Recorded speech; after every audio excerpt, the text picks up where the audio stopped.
papá es mi ejemplo a seguir. Es quien me cuida y protege siempre. Mi papá es mi mejor amigo. Es el rey de mi vida, mi primer amor. Mi papá es un guerrero y por eso lo amo. Calzado Romulus, comodidad y confort para ese el que consideras un guerrero.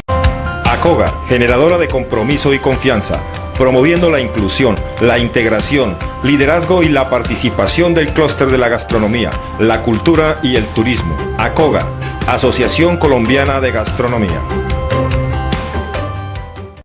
Transportes Especiales ACAR. Confianza en la vía, con sentido social.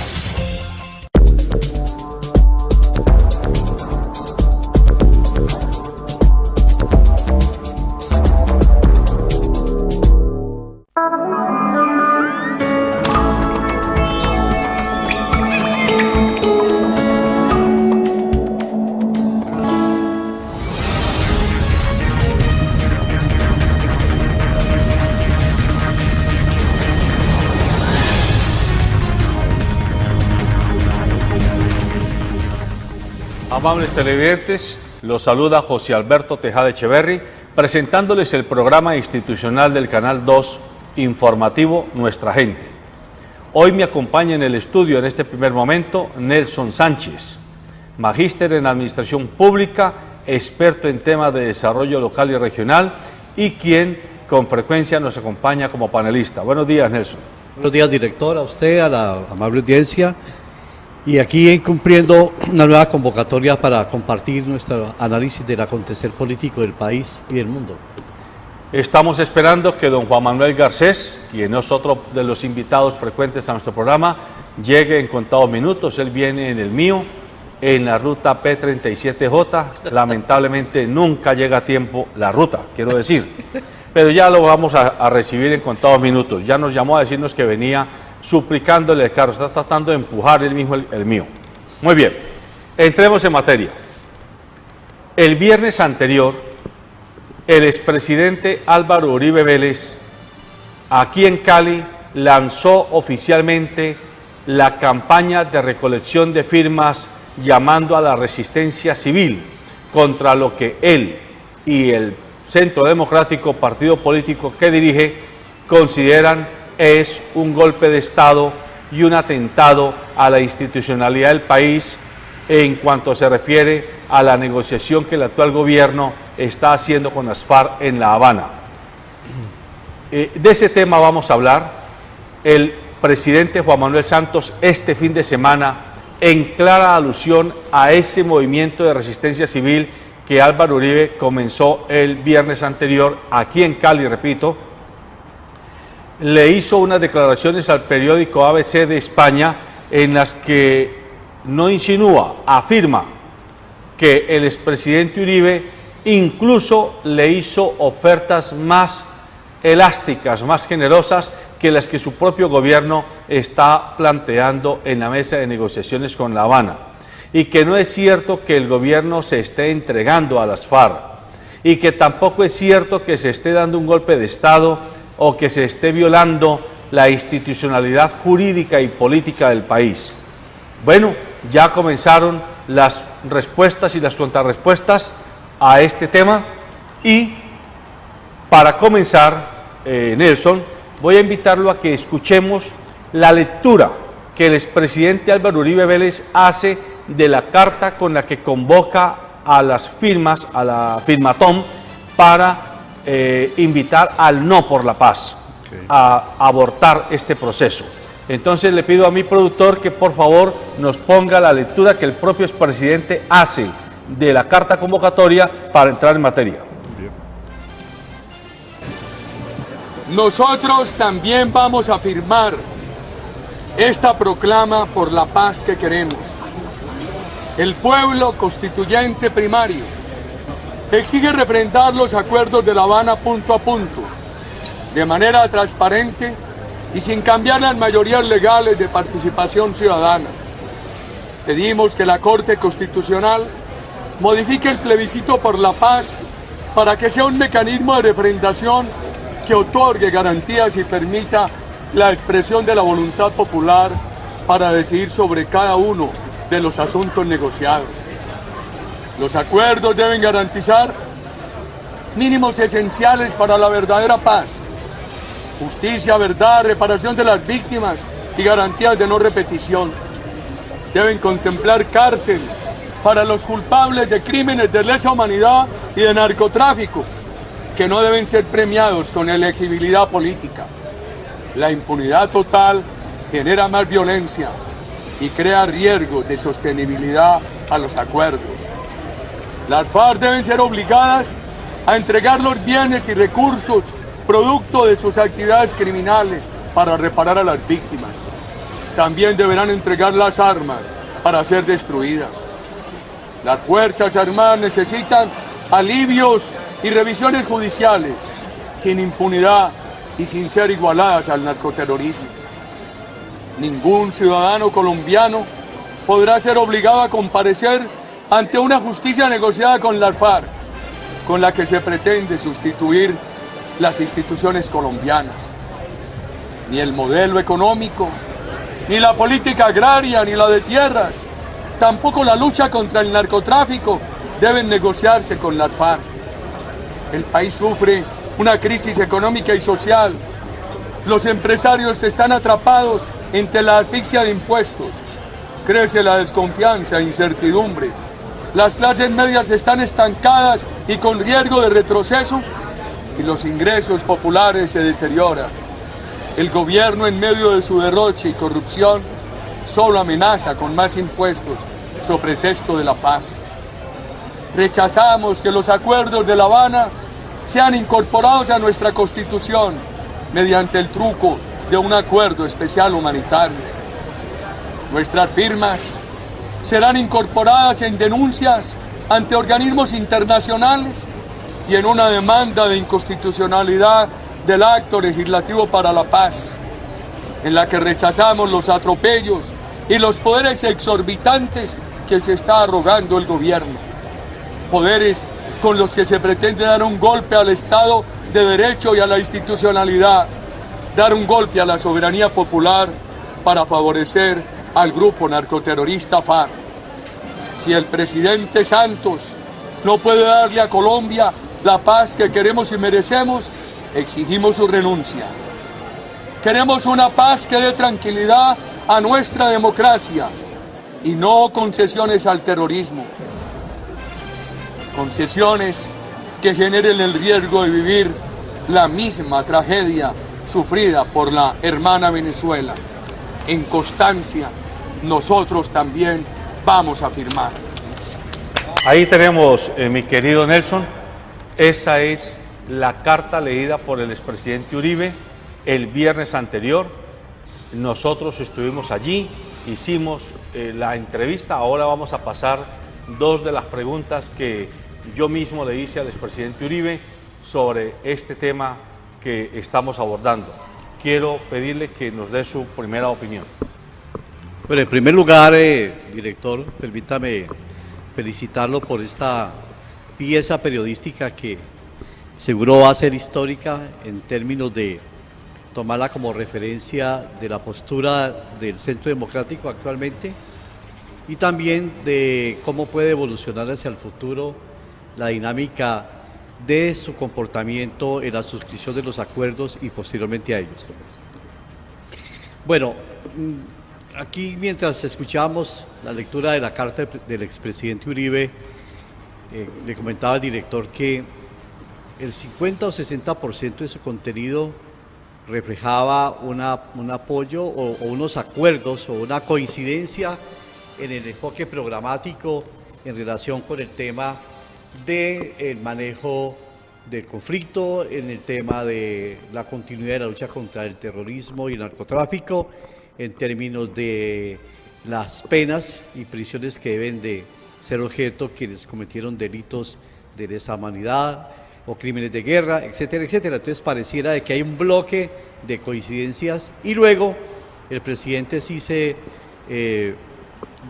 desata todo el contenido ideológico de rechazo o de cuestionamiento mejor a la política del presidente Santos en temas que realmente son ciertos, como el tema tributario, como el tema del desempleo, como el tema de la incertidumbre económica, como el tema de las dificultades en las cuales se desarrolla el comercio. Entonces, de una manera muy estratégica y muy inteligente, aunque la introducción de la Carta y la Declaración señala una coincidencia de los aspectos programáticos de las negociaciones, finalmente termina con una exhortación más hacia el rechazo del gobierno del presidente Santos que hacia las mismas posturas iniciales de la formulación de acuerdos y de negociaciones que en estos momentos avanza y se consolida en La Habana.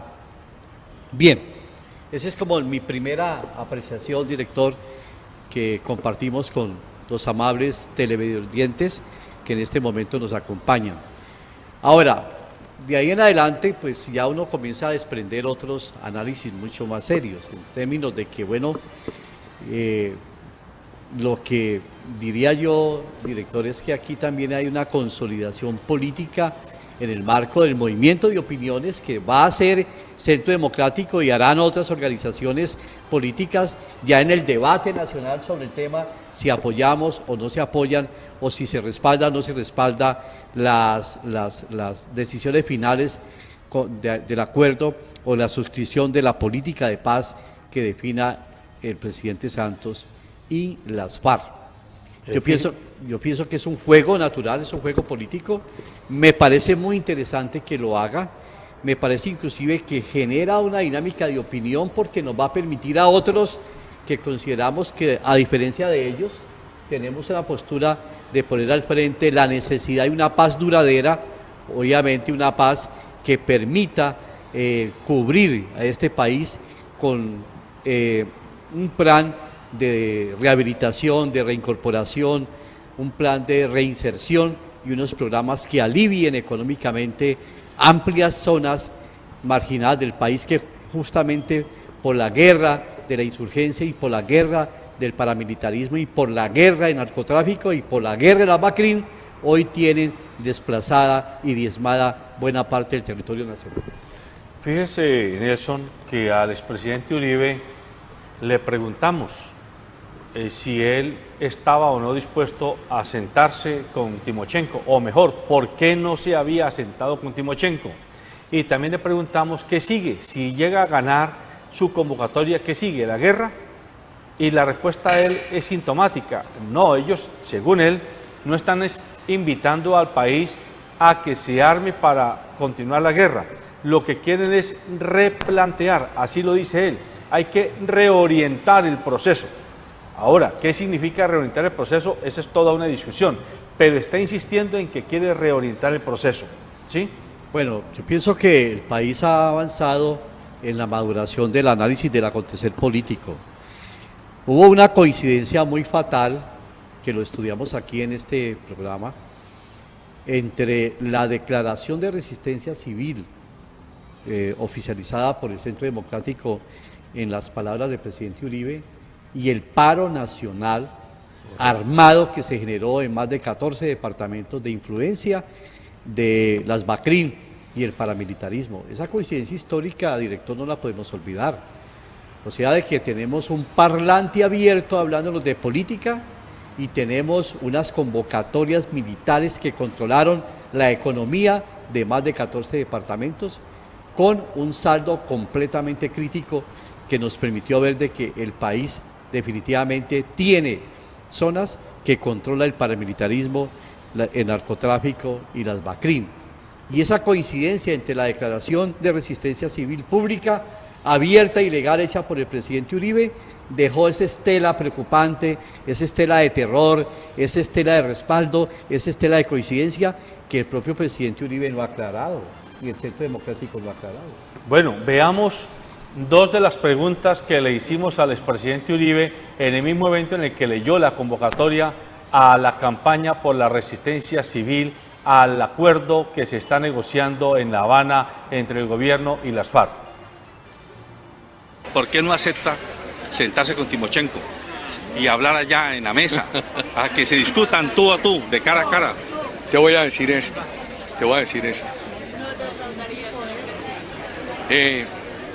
Yo hablaba mucho con el doctor Álvaro Leiva, a quien aprecio, y él no me engaña. Y hemos hablado mucho con el gobierno, a través de los Estados Unidos, a través de algunas personas, de Bernie Aronson, el delegado Obama, y a través de Kofi Annan. Ninguna de nuestras propuestas ha sido aceptada por el gobierno. Te voy a decir esto, y no lo he dicho públicamente, primera vez. ¿Tú crees que la FARC va a aceptar, por conversación con nosotros, de mejorar algo de todo lo que el gobierno le ha entregado? Ahí hay una preocupación. Pero a ver, ¿por qué tendría que ser leído por las FARC desmejorar? ¿Y por qué tendría que ser leído por usted, como líder del Centro Democrático, que iría a hacer una pelea casi que perdida de entrada? ¿Por qué no pensar? Porque nosotros hemos dirigido todas nuestras observaciones al gobierno, porque es el que negocia en nombre del Estado colombiano, y todo ha sido desoído. ¿Tú crees que la FARC, después de que el gobierno les permite que no vayan a ir un día a la cárcel, van a aceptar echar para atrás por hablar con nosotros? No lo aceptan. Pero usted acepta que en un término de negociación política como el que hay hoy, las FARC alguna vez estarían dispuestas a aceptar rendirse y entregar las armas. ¿No sería mejor mantenerse en ese estadio? Nadie les pidió rendición, ni en mi gobierno. En mi gobierno nosotros estábamos en un proceso de desarticulación de paramilitares, de FARC, de ELN, de narcotráfico, y donde prevalecía era el llamamiento a la deserción, a la reincorporación a la vida constitucional. Nunca hablamos de un tema de rendición. Inclusive esa reincorporación, esa deserción, eso fue promovido con generosidad pero sin impunidad. Doctor Uribe, aparentemente hoy están de acuerdo Centro Democrático, la Unidad Nacional y las FARC en Asamblea Nacional Constituyente como una alternativa. Primero, yo le tengo mucho miedo a la inestabilidad constitucional. El cambio periódico de la Constitución le hace daño a los pueblos. Segundo, elevar un acuerdo con la FARC a norma constitucional es injusto con el país. ¿Por qué lo ponen de constituyente? De la Calle dijo que para que tengan la seguridad y que no lo extraditan como los paramilitares. Yo extradité a 14 paramilitares porque seguían delinquiendo desde la cárcel, con todas las garantías, con la aceptación de los Estados Unidos del pedido de mi gobierno que le dieran acceso a todos los colombianos en las cárceles norteamericanas, como ha sucedido, inclusive ha servido para que mis adversarios, que se declararan enemigos de los paramilitares, se hayan vuelto amigos de los paramilitares, yendo a pedirle a los paramilitares que declaren contra mí. Nosotros avanzamos en eso. Y entonces, ¿qué pienso yo hoy? ¿Qué razón tiene, por ejemplo, yo no creo que le haga bien al país este tema de la elegibilidad de los responsables de delitos atroces? Creo que eso genera mal ejemplo. Entonces, la constituyente, primero, si van a incorporar estos elementos a la Constitución vía acuerdo especial, sería preferible una constituyente. Sería preferible. Pero hay que poner cuidado. Una constituyente sin que participen personas condenadas por delitos de lesa humanidad. Y me preocupa mucho una constituyente simplemente para ratificar y complementar los acuerdos con la FARC. Uno tendría que preguntar, ¿esa constituyente podrá revisarlos, podrá modificarlos? Expresidente, ¿usted realmente cree, usted con su experiencia de estadista, que Juan Manuel Santos, que viene de la crema innata de la oligarquía bogotana, quiere entregar el país al castrochavismo? Hombre, uno no juzga a las personas por su estirpe, sino por sus hechos. Chávez expropiaba los medios. Aquí tratan de comprar medios. Chávez perseguía al sector privado, Santos lo asfixia, y al que no le marcha lo persigue con la DIAN. Santos y Sergio Jaramillo han mostrado un gran odio contra el sector agropecuario. A uno le da temor eso. Y entonces, grupos como la FARC encuentran en el gobierno lo que Lenin encontró en unos intelectuales europeos de la oligarquía europea entonces, idiotas útiles. ¿Qué nos preocupa a nosotros? Y agradeciendo porque sé que su canal y su programa corresponden a un gran nivel intelectual. A nosotros nos preocupa la confusión que hay con el plebiscito. ¿Qué hace el plebiscito? El plebiscito es para probar que los grandes delincuentes de la FARC, que hayan asesinado niños, violado niñas, etcétera, no van a la cárcel si confiesan y que los elijan. Por eso nosotros decimos, no podemos aprobar el plebiscito. Y si el gobierno pierde el plebiscito, ayudaría mucho a pedir que se reoriente el proceso. Bien, Nelson, ahí tiene usted partes de las respuestas que el expresidente Uribe nos dio el viernes en el entorno de lo que es su campaña por la resistencia civil a este proceso de negociación. ¿Cuál es su reacción? Bueno, pues a ver, reflexionando con la pedagogía que el mismo presidente Uribe reconoce de este canal o de este programa, director, yo diría, pondría como 3 puntos de referencia de análisis. En primer lugar, ¿a qué le teme el presidente Uribe y el Centro Democrático? ¿Cuáles son sus temores? ¿Cuáles son sus inquietudes que le quitan su paz? Entonces él señala que se incorpore en la Constitución o se anexe la Constitución los acuerdos que logre el presidente Santos o el gobierno de Santos con las FARC. Le preocupa también al presidente Uribe que voceros de este conglomerado armado que está en negociación venga a hacer política pública y sea parte de la constituyente o del desarrollo de opinión política y pública en el país.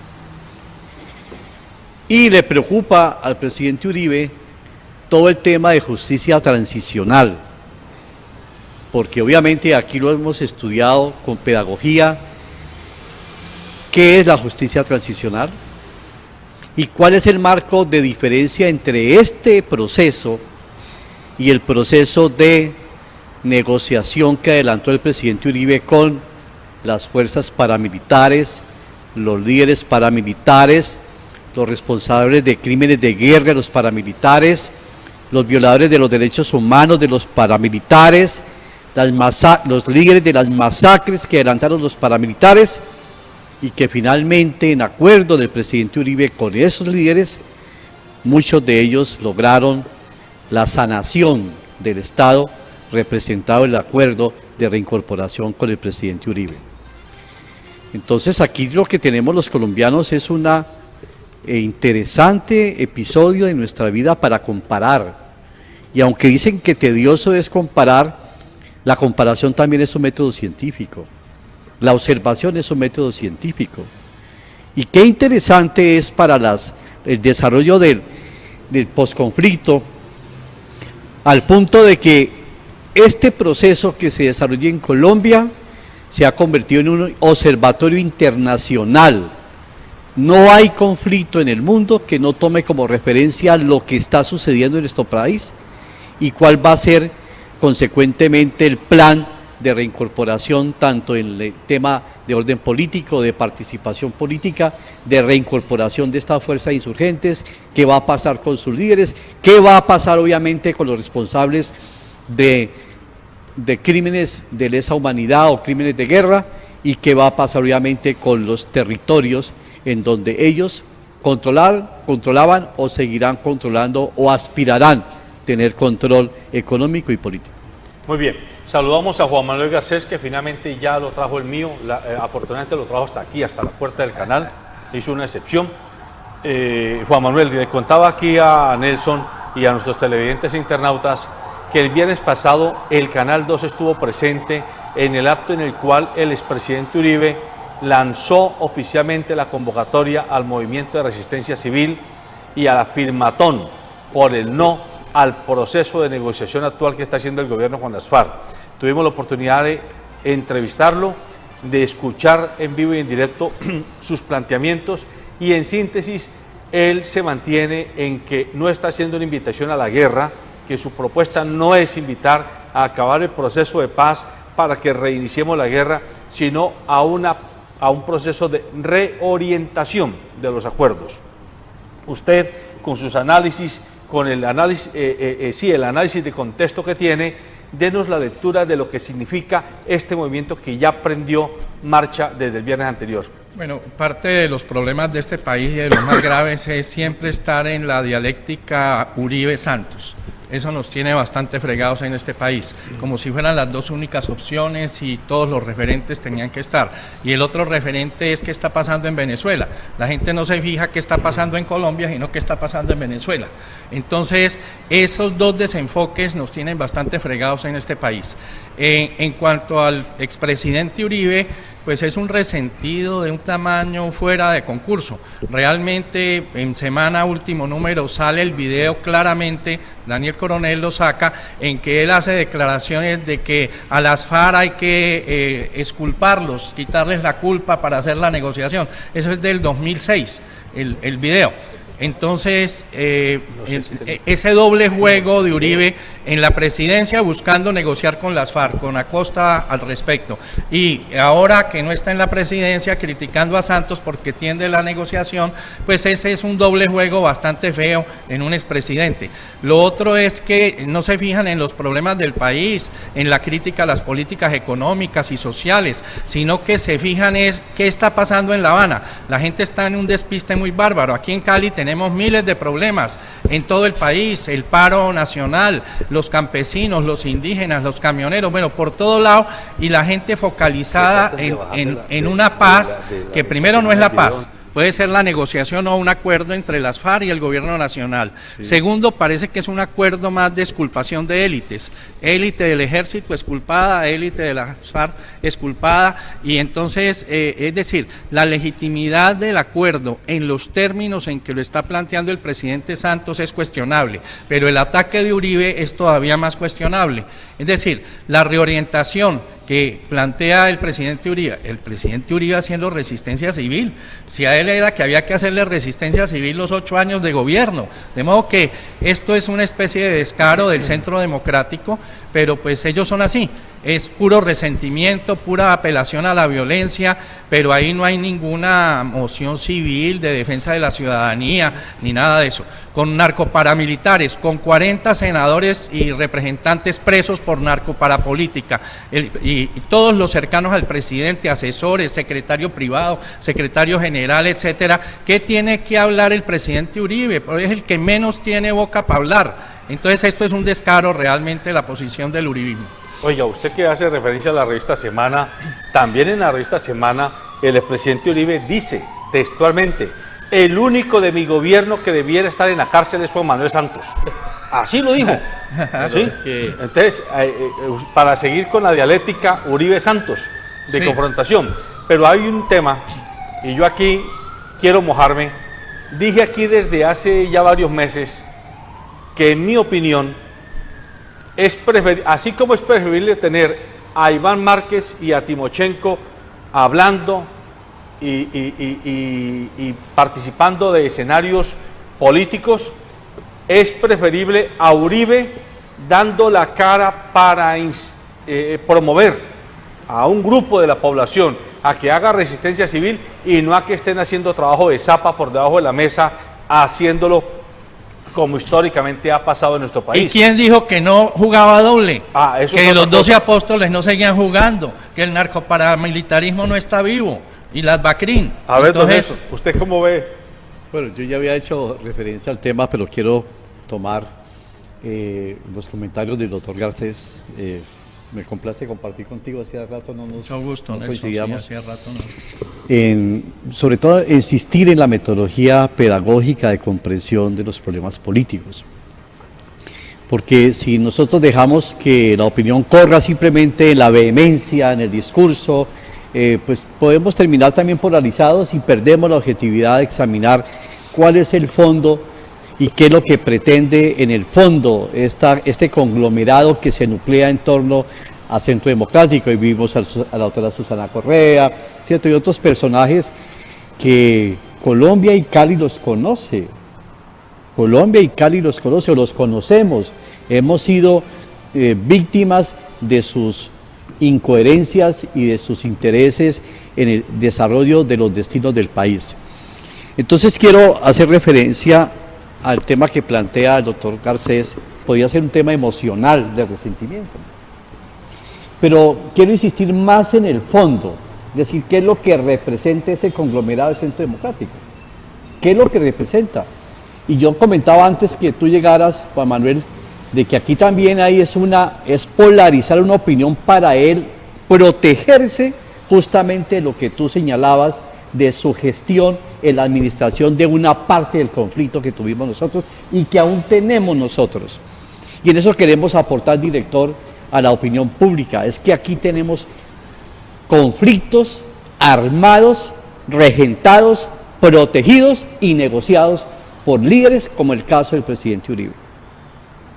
Nadie puede negar que el paramilitarismo en Colombia está estructuralmente ligado a los antecedentes de la familia que representa Uribe y todos los que con ellos se congregan. Es que Uribe no es un tema pues que resultó de la noche a la mañana. Uribe representa un visionario de un sector de la clase dominante y los intereses económicos. Con Uribe están los ingenios, con Uribe está el empresariado, y así, con Uribe están las mafias de la salud. Lo más retardatario empresarial del país, los rentistas están con Uribe y Uribe está con los rentistas. Okay. Entonces, cuando el presidente Uribe fue presidente, en sus 8 años supimos la dirección económica o quién generó y dio los títulos mineros para la explotación de las multinacionales en nuestros templos sagrados, de nuestros nevados y nuestros páramos. Y así sucesivamente. Aquí, bueno, así, no vamos a hacer ahorita un balance, pues, pero quiero insistir en eso. Hay una estrategia de ponernos a nosotros polarizados para enfrentarnos a Santos, pero finalmente lo que hay es un enroque de este bloque que tiene mucho que responderle al país, porque su proceso paramilitar favoreció intereses económicos y paramilitares y empresariales que aún no están resueltos debidamente por la ley. Todavía no se restituyen plenamente las tierras que el paramilitarismo afectó a propietarios, y esa reincorporación y esa restitución de tierras que ha habido han tenido nuevamente la arremetida de la BACRIM para poder tener control. ¿Y control para qué? Pues para el narcotráfico. Con el aval de Fedegan y del procurador. Toda esa cuestión de los títulos, esa es mi opinión. Gravísimo. Hay una cosa que no se trata usualmente, pero cuando él fue director de Aerocivil en la época de Belisario Betancourt, las licencias que le dio a los del narcotráfico en la cuestión aérea, eso es una cosa. Lo que su papá jugó como papel con el cartel de Medellín y básicamente con Pablo Escobar, es decir, hay unas relaciones bastante imbricadas desde hace 40 años, hace 35, 40 años entre Uribe y lo que peor de este país, narcotráfico, narcoparamilitarismo, BACRIM, etcétera. Bueno, entonces ahorita nos queda un capítulo, digamos, podríamos tomar el tema del conflicto en capítulos. Uribe trabajó el capítulo de los paramilitares, los acuerdos con los paramilitares, el posconflicto con los paramilitares, y la puesta en escena de los paramilitares en la contienda y en el escenario político. ¿Ok? Bueno, ahí no se habló de las armas, ¿no? Porque inclusive el comisionado todavía anda huyéndole del país porque metieron conejo en el tema de entrega de armas. Y falsos grupos entregaron armas. Y licenciaron a paramilitares como a narcotraficantes como paramilitares. Bueno, ese tema no se ha resuelto. Entonces, lo que rarito.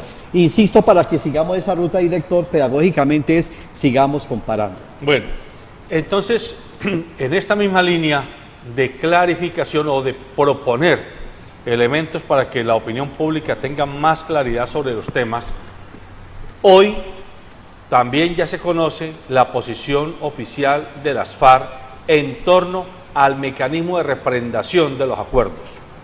El gobierno nacional todavía, hasta este momento, insiste en el plebiscito. Sí. Pero Iván Márquez ya dijo que la posición de las FARC es la consulta popular. Para el común de los colombianos no es clara la diferencia entre uno u otro mecanismo. Yo no soy abogado, entiendo que ustedes dos tampoco lo son, pero entre los tres, con nuestra información, tratemos de darle elementos de claridad a nuestros televidentes e internautas. El plebiscito, según lo que yo capto y comprendo, es la consulta que el gobierno le hace al constituyente primario sobre una decisión del gobierno, decisión ya tomada. Yo gobierno, es decir, yo presidente he decidido indultar a las FARC, por ejemplo, en A, B o C cosa, y le estoy pidiendo al constituyente que avale mi decisión. La consulta popular es diferente, no es una decisión, es preguntarle al constituyente si está de acuerdo con A, B o C tema, para después el gobierno tomar la decisión. Como quien dice, es un mecanismo aparentemente inverso. Tratemos de dar algunos elementos de claridad si los tenemos, y si no, declarémonos en orfandad de elementos para que nuestros televidentes no sean presa fácil de la manipulación de información que hay, porque nadie a la hora de la verdad hablan de que no hay plebiscito y le pregunta a uno, ¿y usted sabe eso qué es? No tiene ni idea. No a la consulta popular, ¿usted sabe qué es? No tiene ni idea. Tratemos de dar alguna claridad. Bueno, el país tiene experiencia en relación con esas decisiones y manejo de tomar la opinión del conglomerado para validar o no validar, o para conocer qué está pensando sobre temáticas complejas de la cotidianidad de nuestra política. Pues mis padres hablaron del plebiscito,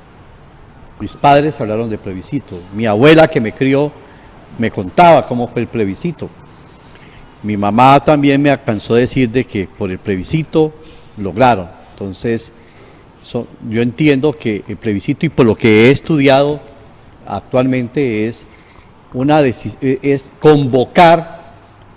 Este gobierno convoca a un sector del constituyente primario, porque vamos también a ser claros con la gente, que no es una convocatoria abierta, sino una convocatoria determinada y ranqueada en un porcentaje de ese plebiscito, de ese constituyente primario, que es bien interesante analizarlo porque demuestra rápidamente, por decir algo, el temor de la administración Santos de que la gente no salga masivamente a validar la decisión. Entonces, primero, para mí, el plebiscito es la validación de una decisión gubernamental. Correcto. ¿Ok? Así bueno. es. Dos, pues todos sí participamos en la constituyente, ¿cierto? Yo creo que ya esa parte nosotros ya fuimos personeros de la convocatoria de una constituyente que se convoca con una temática que se le entrega a un cuerpo colegiado que se elige para que defina diferentes elementos del país. El tema de la constituyente, el tema crítico, es que una vez estructurado el poder legislativo del país en la constituyente, puede ir más allá de lo que fue el motivo de su convocatoria. Y la Constitución del 91 es justamente el resultante de la constituyente, y la constituyente fue convocada para validar unos derechos de paz y unas negociaciones, pero cuando vemos la constituyente encontramos que en la constituyente 91 nos metieron modelo económico, modelo de desarrollo, etcétera, etcétera, privatizaciones, y realmente el país quedó insertado en una declaración de derechos, pero en el marco de un modelo económico asfixiante donde reventamos la soberanía, etcétera, etcétera. Y termino. Y la consulta, pues eso sí, a nosotros nos han consultado, pues, ¿cierto? Esta consulta es medir la opinión frente a un tema de la dinámica económica y política. Bueno, muy importante que en los 8 años de Uribe, esa constitución, que no es la ideal, pero que tenía cosas muy buenas, fue recortada en los derechos generales de las personas con actos legislativos. Si hacemos una historia de los 8 años de Uribe, va en contravía de lo mejor de la constitución del 91. Quiero comentar un poquito sobre el plebiscito de los 50. Básicamente, se cae Rojas Pinilla, entra la Junta Militar, se programa el llamamiento a un plebiscito, se convoca a todas las personas, por primera vez se incluye el voto femenino. Sí. Yo, si bien era pequeño, era muy activo y me daba cuenta de lo que ocurría. Se hicieron los pactos de Benidorm y Sitges. En España estaba Laureano Gómez, Alberto Lleras Camargo, directivo del Partido Liberal, Laureano del Partido Conservador. Era básicamente una violencia partidista entre liberales y conservadores la que se trató de negociar, y el Frente Nacional surgió de ese plebiscito. que fueron 16 años más o menos mal contados, hasta el desmonte del Frente Nacional, que fue ya en los 80s. Entonces, en este momento me parece que pues, el país no está bien jurídicamente. Sabemos la reforma judicial empantanada que está, el Consejo de la Judicatura, lo pésimamente manejado que ha sido, y el último fallo de la Corte Constitucional es que sigue vigente. Es decir, estamos con problemas aquí y allá y acullá. Yo a veces me pregunto, ¿las FARC qué es lo que están negociando? Están negociando con un Estado que no es Estado, que es un Estado fallido, porque lo jurídico no funciona bien. El Congreso, pues todos sabemos lo comprado y lo narcoparamilitar que tiene su infiltración. Aparecen carros de congresistas y del Congreso ligados a cuestiones narcoparamilitares. De modo que es un país bastante deshecho, que no se le ve que con la firma de La Habana yo estoy de acuerdo, es un acuerdo, es un progreso relativo, pero no es el progreso que requiere Colombia, es lo que debíamos haber hecho hace 50 años. Nosotros tenemos como un retraso de 50 años, lo que son las pandillas urbanas, las BACRIN, etcétera, es el problema de ahora. Nos demoraremos 50 años en volver a pensar este problema de las BACRIN. Por ejemplo, la ciudad de Cali es llena de BACRIN, llena de pandillas, inseguridad como la que más, homicidios crecientes. Entonces, ¿cómo se plantea realmente la posibilidad de enfrentar una verdadera paz? Es que la paz es aquí, la paz no es en La Habana. Yo estoy muy en desacuerdo con la denominación de posconflicto a lo de La Habana. No, posacuerdo tal vez, es un acuerdo de desmovilización y de pronto de entrega de armas entre un grupo insurgente y el Estado colombiano. Pero de ahí para adelante, ¿de qué es posconflicto? Los conflictos se exacerban en Colombia. Es que aquí todo está manejado con subsidios a los 1000 más ricos del país. La política económica es de ese estilo. La política monetaria, los créditos, todas las cosas están concentradas. El índice Gini, el analfabetismo funcional, todo creciendo. Eso de que vamos a ser el país más educado de América Latina en el 2025, puro cuento. Los desayunos escolares reduciéndose. De todas las cosas van en contravía de lo que se dice que se va a hacer. De modo que realmente la crisis fiscal, debido al precio del dólar y al precio del barril de petróleo, pues generan de que no hay plata para el posconflicto, sino que son deseos, buenos deseos del presidente Santos, porque la financiación del posconflicto pues estaba más o menos en 100 billones de pesos evaluada por algunos expertos. ¿Y de dónde salen 100 billones de pesos cuando estamos reduciendo hasta el desayuno de los niños? Muy bien, estos son temas que tienen mucho de largo, mucho de ancho, mucho de fondo, y no pretendemos en un solo programa hacer toda la claridad. Hemos dejado planteado que ya es un hecho político real que en Colombia hay un movimiento de resistencia convocado por el expresidente Uribe desde el fin de semana anterior y que tendrá su desarrollo. Ya miraremos en las próximas semanas qué va a pasar y seguiremos monitoreando este juego de fuerzas, esta medición de fuerzas entre quienes apoyan el proceso de negociación con las FARC y quienes apoyan el proceso de resistencia civil que convoca Centro Democrático en el país. Me quedan muy pocos minutos, pero no puedo desaprovechar la presencia de ustedes dos que son expertos en temas de administración local. Pero yo sí quisiera hacer una acotación que para dejarla latente ahí en nuestros amables cibernautas. Mire, la palabra resistencia civil tiene una connotación supremamente poderosa y no podemos perder de vista eso, porque ahorita hay una puja de opinión. Aunque hemos madurado en relación con el tema de la guerra, nosotros vemos cómo los hinchas del Deportivo Cali se matan con los de América, los del Medellín con los de Nacional, los de Millonarios. Es decir, aquí la violencia está a flor de piel. Y tenemos un parlante hablándonos de resistencia civil y tenemos un reflejo de esas opiniones en 14 departamentos controladas por los BACRINES que hicieron el paro armado. Es un tema latente para que la palabra, para que el sentimiento, para que el estado de conciencia de la gente no se vaya a dejar coger fácilmente y nos involucremos nuevamente en una reacción que nos ha costado mucha sangre, ¿no? Así es. Pero la resistencia civil tiene unas connotaciones contrarias a lo que Uribe ha sido y es, y a lo que está proponiendo Uribe. Gandhi hizo resistencia civil para tumbar al Imperio Británico en la India. Henry David Thoreau, el americano, también resistencia civil. Mandela. Los movimientos de resistencia civil son contra un statu quo. La resistencia civil de Uribe es por un statu quo primitivo violento. Se resiste a que haya paz, se resiste a que haya beneficios para la mayoría de la gente. De modo que es todo lo contrario, es un falso bautismo. Es como un falso positivo de Soacha. De eso se trata, de que sigamos metiéndole el dedo a la llaga para ver dónde está la pus y encontremos cómo es el mecanismo de sanación colectiva que los colombianos estamos requiriendo en este momento de nuestra historia. Pero decía, necesito preguntarles, ¿qué puede esperar Cali de la visita y de la firma que hizo el alcalde Morris Armitage con el ministro de Hacienda el sábado anterior respecto a la deuda billonaria de Encali con el gobierno nacional? La información de prensa que circula es que se firmó, se logró extender el plazo a 20 años, que hasta el 2022 o 2023 Encali pagará solo 60.000 millones anuales y no 120.000 como estaba en el plan inicial de pagos, y que en el 2023 se hará una renegociación para los siguientes 10 años de pago de este endeudamiento.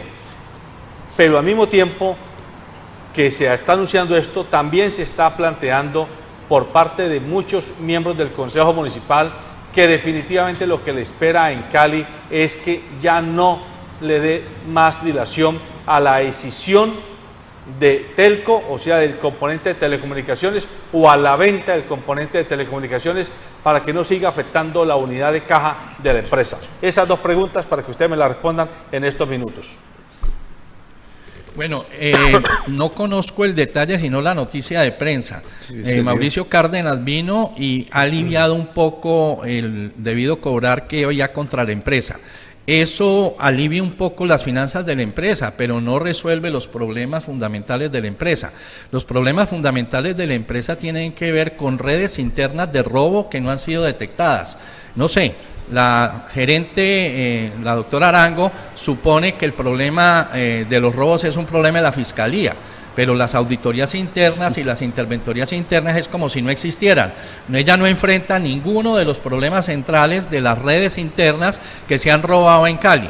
Yo a veces me pregunto, hombre, Sintra en Cali teniendo 2.000, 2.500 afiliados, no tiene información sobre esto y la puede poner de presente ante la ciudadanía, ante la empresa, ante la fiscalía, ante todo. Porque es que 2.000 y pico de personas... ¿Por qué no denuncian ellos?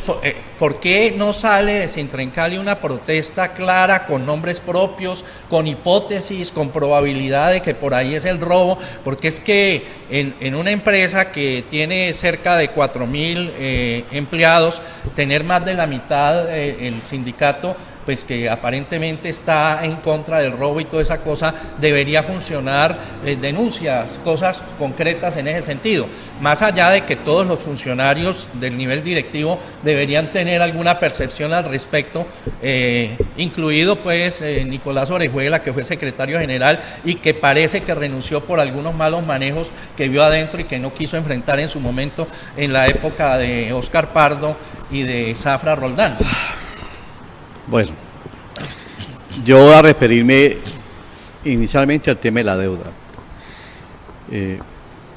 Para todos los caleños que nos escuchan, aquí nuevamente verán que he guardado coherencia con el análisis de ese tema. Este es un crédito impuesto de manera infame a la caja y al patrimonio de Cali y de Encali. Este es un crédito que ha permitido a través de los años el control económico y político de la empresa, porque a través de él se han justificado las intervenciones. Encali sigue intervenida y los que son juiciosos en estudiar la resolución de levantamiento de la intervención suscrita en julio de 2013 queda expresamente claro el comprometimiento de someter en Cali en una nueva hipoteca, con los impactos que el doctor Garcés y yo tuvimos la oportunidad de calcular en el gobierno de Uribe justamente, de un pasivo de la empresa. Cuando fue intervenida en el 2000 tenía un perfil de deuda de 1.2 billones y el acuerdo suscrito de Uribe a favor de los financieros y a favor de esos contratistas terminó en 3.2 billones de pesos, que obviamente desarticuló toda la estructura y la solidez económica de esta empresa y la puso en desfinanciamiento financiero e insolvencia financiera, y puso todas las cajas de la unidad de negocio completamente negativas. Esa es la realidad que nosotros tenemos. Y esa consecuencia de ese acuerdo que lideró el presidente Uribe con su superintendente, hoy trata de ser cubierta con la venta de telecomunicaciones para morigerar, para tratar de hacer aguas en una crisis que se precipita cada vez más, primero. Segundo, hemos dicho con criterio histórico de que esa deuda no es de Cali. Hemos dicho que esa fue una decisión del gobierno de Belisario Betancur, asociado con los interesados de potencializar terrenos inundables de la ciudad de Cali para proyectar el negocio del urbanismo a costa de un endeudamiento de la empresa que no tenía capacidad, porque tenemos que recordar que en la historia de la ciudad de Cali y de Cali nunca había suscrito un crédito de cerca de 500 millones de dólares. ¿Para qué? ¿Para quién? Pues obviamente para el conglomerado empresarial y de los terrenos que controlan Cali y han utilizado empresas municipales para sus grandes negocios. Es que aquí esa es la única parte del mundo donde el sistema de aguas residuales está en el extremo de la ciudad y tenemos que despachar aguas residuales desde el sur hasta el nororiente de la ciudad, pero ahí lo que interesa era favorecer el negocio de los Odebrecht, de todo ese conglomerado de los japoneses, de Neon Suite y otros, para concretar el negocio de Belisario con Samper, etcétera. Esa es la realidad que tenemos. Nosotros hemos declarado la necesidad de la condonación como restitución moral del Estado para reparar la economía y el patrimonio afectado de Cali. Esa es nuestra tesis y en eso tenemos toda la documentación pertinente para hacerlo. Prolongar el pago, dilatar, siempre tendrá un efecto económico nocivo. Así director sea 60.000. En Cali ya no tiene un margen superavitario ni siquiera de 30.000 millones de pesos. Y entonces seguimos con este flagelo que nos dejó el doctor Guerrero, alcalde y presidente de la Junta Directiva de 1994, el doctor Guerrero, concejal de la ciudad de Cali, que lideró el proceso de validar esos acuerdos, y obviamente quien ha sustituido al doctor Guerrero, que llama el doctor Amaury Armitax, que para mí no es otra cosa más que un continuador de esa política con un discurso cantinflesco que realmente me da pena cuando lo escucho sobre los temas de ciudad y particularmente de Cali. Muy bien, amables televidentes, el tiempo se nos acabó. Hemos intentado abordar un primer tema con algo más de amplitud en el tiempo, un segundo tema muy apretado, que es lo que está pasando en Cali, tema que tendremos que seguir monitoreando, porque definitivamente en Cali sí está en cuidados intensivos. Y eso no podemos, ni usted ni yo, cerrar los ojos ante esa realidad. En Cali tiene sus finanzas desestructuradas, tiene su sistema operacional desestructurado, es decir, no hay un adecuado manejo en aguas, no hay un adecuado manejo en alcantarillado, no hay un adecuado manejo en energía, no hay un adecuado manejo en telecomunicaciones. Y todo indica que vienen pisadas de animal grande. Ya hay vientos de escisión o de venta de uno de los componentes. Este tema habrá que abordarlo con mayor profundidad y obviamente con sujeción no a discurso ideológico únicamente, sino a datos fácticos, a datos que se demuestren.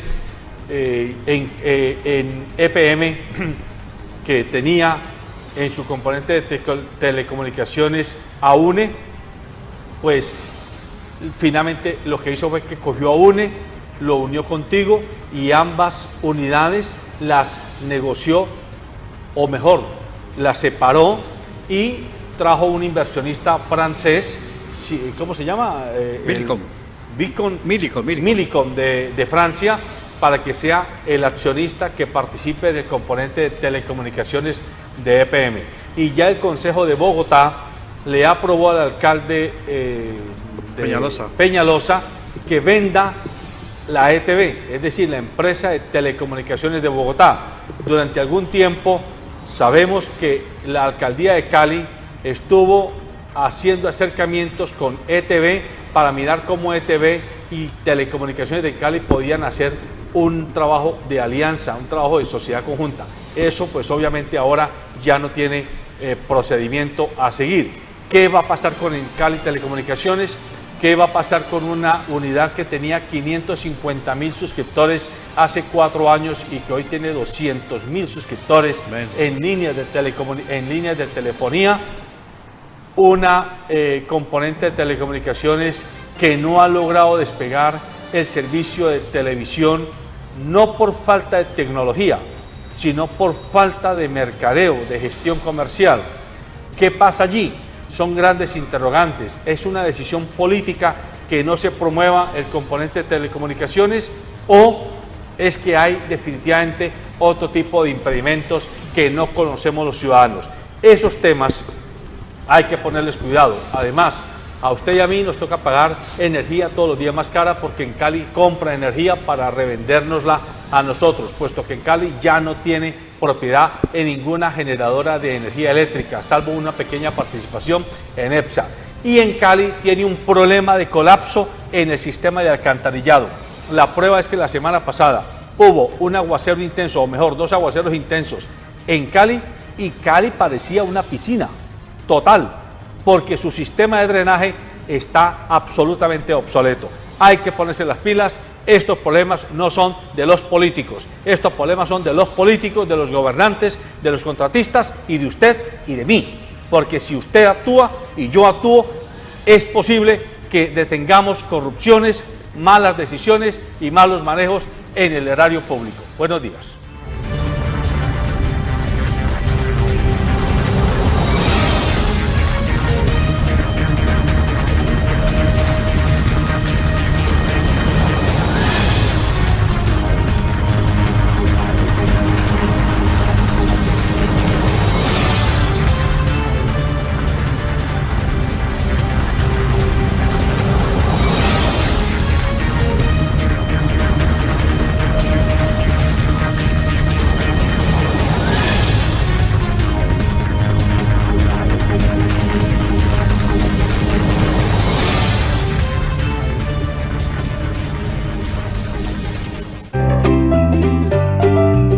Mi papá es mi ejemplo a seguir. Es quien me cuida y protege siempre. Mi papá es mi mejor amigo.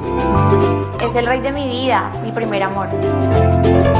Mi papá es un guerrero y por eso lo amo. Calzado Romulus, comodidad y confort para ese el que consideras un guerrero. ACOGA, generadora de compromiso y confianza, promoviendo la inclusión, la integración, liderazgo y la participación del clúster de la gastronomía, la cultura y el turismo. ACOGA, Asociación Colombiana de Gastronomía. Transportes especiales ACAR. Confianza en la vía con sentido social.